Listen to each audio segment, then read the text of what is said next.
Саламатсыздар, урматтуу телекөрүүчүлөр, Ден соолук программасынын кезектеги чыгарылышы. Бул жолу биздин темабыз коронавирус өпкөнүн кан тамырларын жабыркатат. Ошондой эле кургак илдети менен ооруган адамдар дагы дал ушул өпкөнүн жабыркоосуна кабылышы мүмкүн. Андыктан деги эле өпкөдө кайсыл ооруларга кабылганда өпкөнү жабыркатат. Өпкөнү биз кантип сакташыбыз керек? Эмнени туура эмес кылып жатабыз? Мына ошол суроолорго жооп алып бергенге аракет кылабыз. Андыктан биз менен бирге болуңуз. Ал эми студиябызга келген коногубуз менен тааныштыра кетсек, Айгүл Алдосова, пульмонолог. Саламатсызбы? Кош келипсиз. Алгач эле ошол темабызга бир аз кененирээк токтолуп берсеңиз, коронавирус илдети бул өпкөнү жабыркатат деп айтып коет экен. Канчалык деңгээлде өпкө жабыркайт? Саламатсыздарбы. Коронавирус өпкөнү жабыркатканын биз мына пандемия маалында жакшы көрдүк окшойт. Өзүбүз да сездик, канча айлап иштедик, больницаларда жашадык. Дүйнө жүзү боюнча өтө мындай күчтүү көптөгөн адамдардын өмүрүн алып кетти да. Ошол коронавирусный инфекция бул вирусный инфекция да өзү. Анан вирус эмне үчүн ушунчалык пандемияга алып келди?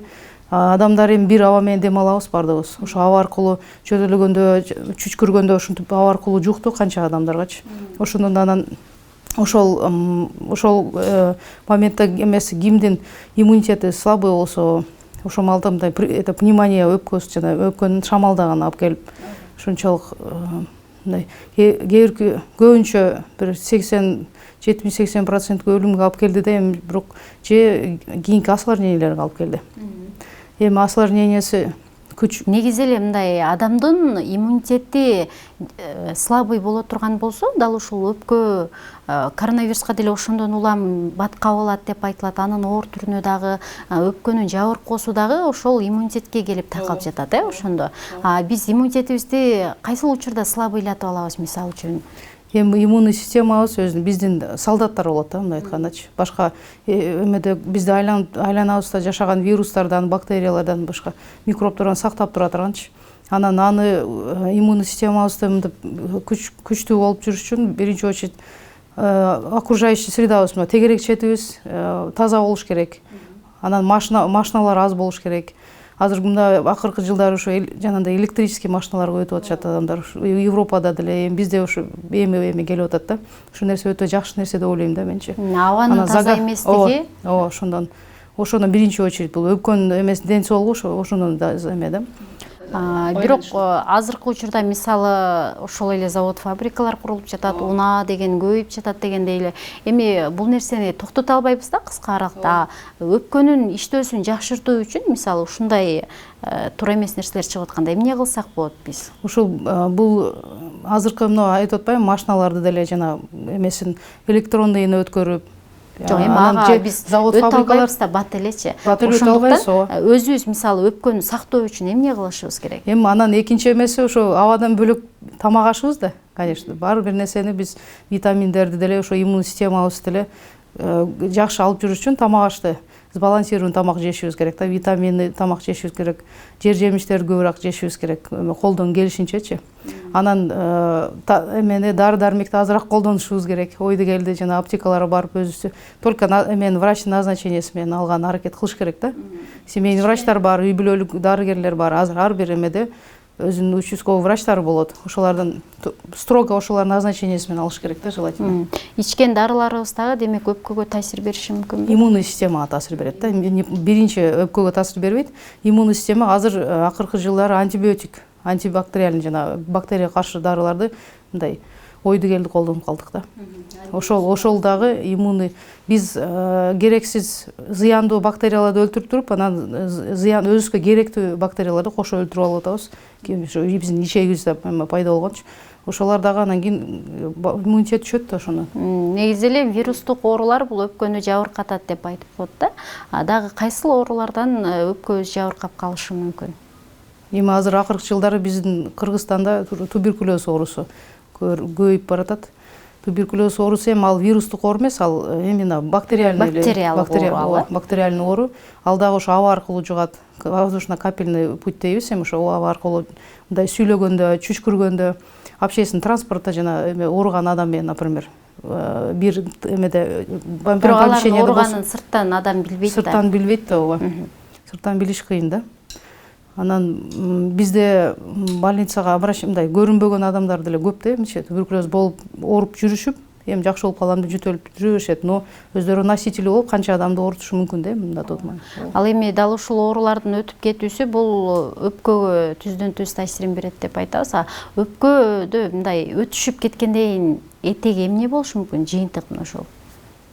Эми ооба, коронавирустун инфекциянын деле туберкулездун деле ошол биринчи жабыркай турган органы ошо бронхторубуз и ошо дем алуу системабыз да, өпкө биринчи очередь. Андан кийин эми осложнениялер кандай болот? Ушу коронавирустун инфекцияны алсак, пандемия маалында биз красный зонада иштегенбизде көп бейтаптарын байкадык.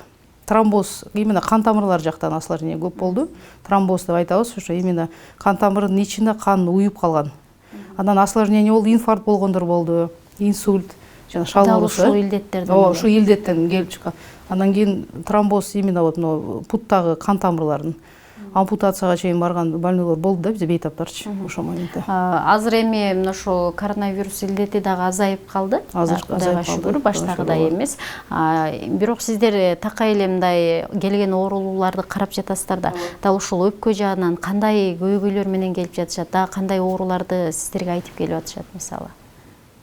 Өпкө жактан оорулар азыркы маалда хронический бронхиттер көп. Эми бронхит деле ошо өпкөнүн ичиндеги процесс да, ал делечи.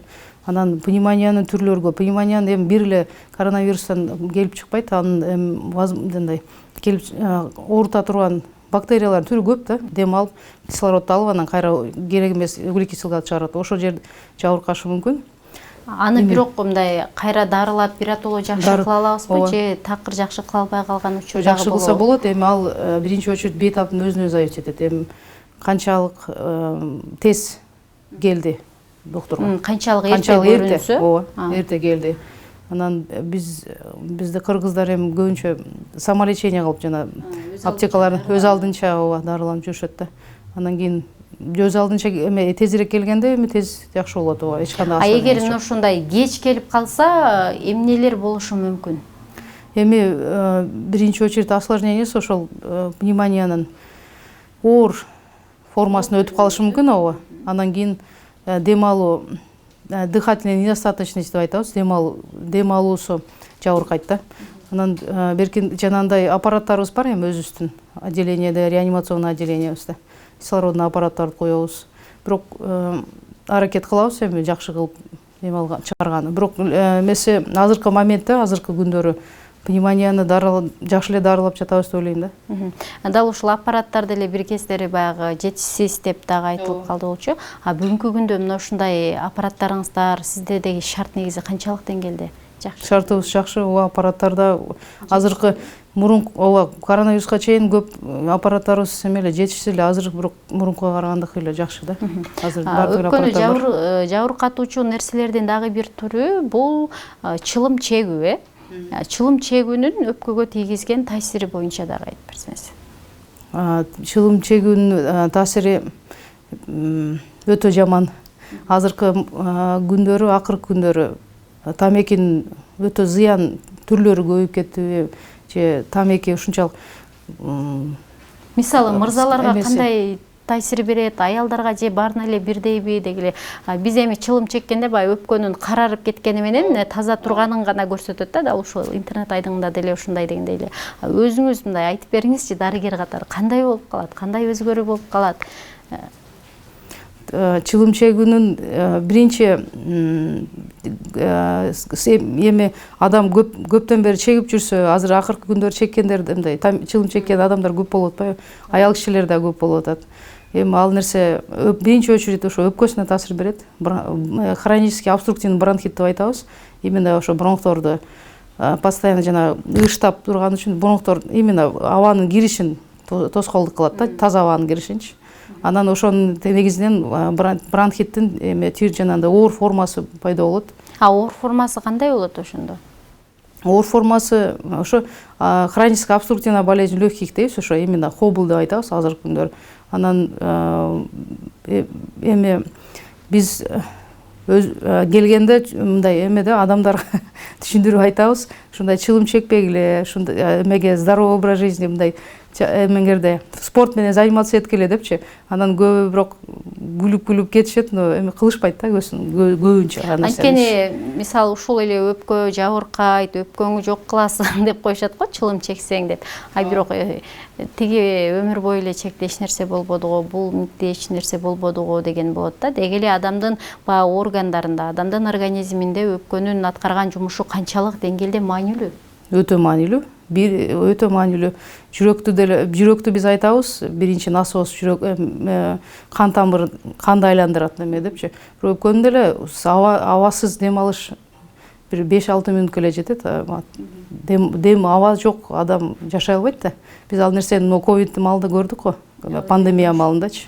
Мына ошол өпкөнүн баягы кычкылтектин кычкылды алмаштыруу жагынан өпкөнүн жакшы иштөөсү үчүн биз эмне кылышыбыз керек? Эме биринчи очередь ошо питанияны карашыбыз керек, тамак ашыбыздычы. Чылым чекпешибиз керек, спорт менен заниматься этишке, эмеге сууга сүзгүлө деп айтабыз бизчи мындай. Именно мына өпкөнү каптап турган жана балтырларды укреплять эткиле депчи, мындай жакшы болуш керек депчи. Мышцы деп айтабыз, ушу жакшы болуш керек деп.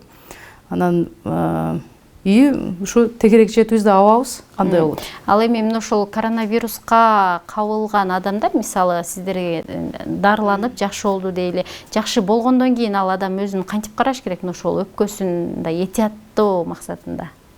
Эмнелер мүмкүн эмес дегендей. Коронавирусту ооруп жакшы болгон, ошо пневмонияны тяжелый жана оор формасын жакшы болгондон кийин деле биз рекомендация беребизби, 6 айда бир хотя бы бизге келип, именно пульмонологдор келип консультация алып тургула депчи. Жалып жок болсо деле, бирок эми основной ошо общий эле эмелер, общий эле советтер да. Тамак жакшы карагыла, туура тамактануу, жакшы кыймылда болуу, ал эми спорттун сууга сүзүү түрү көбүрөөк өпкөгө жардам береби ошондо? Сизге чоң рахмат, убактыңызды бөлүп бизге келип бергениңиз үчүн. Урматтуу телекөрүүчүлөр, ушуну менен көрсөтүүбүз аяктап калды. Айта кетели, албетте адамдын ар бир органы өзүнүн кызматы бар, аны сөзсүз түрдө биз карашыбыз керек, бапестешибиз керек дегендей эле, чылым чексем эч нерсе болбойт, же алкоголдук ичимдик бир жолу же 2 жолу ичип койсом эч нерсе болбойт эмес, балким биз узак өмүр сүрүү үчүн, ден соолукта болуубуз үчүн ар дайым туура тамактанганы, ар дайым кыймылда болгону аракет кылалы. Ал эми өпкөңүздүн жакшы иштөөсүн кааласаңыз, анда сөзсүз түрдө сууга сүзүүнү жакшылап үйрөнүңүз жана бат-баттан сууга сүзүп туруңуз.